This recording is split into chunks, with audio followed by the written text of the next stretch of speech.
Visakhapatnam one town Kurupam market ప్రాంతంలో గల కన్యకా పరమేశ్వరి దేవస్థానంలో శ్రావణ మాస ఉత్సవాల సందర్భంగా 2వ శుక్రవారం నాడు అమ్మవారు సువర్ణ వస్త్రాలంకరణలో భక్తులకు దర్శనమిచ్చారు.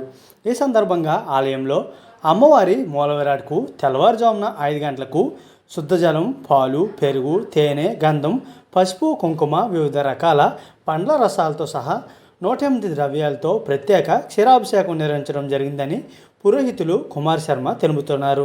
నా పేరు రామిలి బుచ్చిభాస్కర్ కుమార్ శర్మ, ఆలయ ప్రధాన అర్చకుడిని. మా దేవాలయంలో శ్రావణమాసం అత్యంత వైభవంగా రమ్యంగా చేస్తున్నామండి. ఈరోజు 2వ శుక్రవారం శ్రావణ శుక్రవారం సందర్భంగా మా అమ్మవారిని లక్ష్మీదేవి కింద అంటే సువర్ణ వస్త్రంతో అలంకరించున్నామండి. ఈరోజు వచ్చే మహిళల చేత కూడా సుమారు 500 మంది మహిళల చేత కుంకుమార్చన, లక్ష్మీ సహస్రనామాల కుంకుమార్చన జరుగుతుంది. అమ్మవారు సువర్ణ వస్త్రాలంకరణలో ప్రత్యేక ఆకర్షణగా నిలిచారని తెలుపుతున్నారు. 108 బంగారు పుష్పాలతో ప్రత్యేక నివేదన గావించి భక్తులకు దర్శనమిస్తున్నట్లు తెలిపారు. దేవాలయ ప్రాంగణంలో మహిళలు సామూహిక లలితా సహస్రనామ పారాయణం చేసిన పిదప దేవస్థాన ఆస్థాన పురోహితులు ఆర్బిబి కుమార్ శర్మ నేతృత్వంలో సుమారు 250 మంది మహిళలచే సామూహిక కుంకుమ పూజలు నిర్వహించారని తెలిపారు. పట్టు వస్త్రం కట్టి వరలక్ష్మి వ్రతాలు పూజలు చేయడం జరుగుతుంది.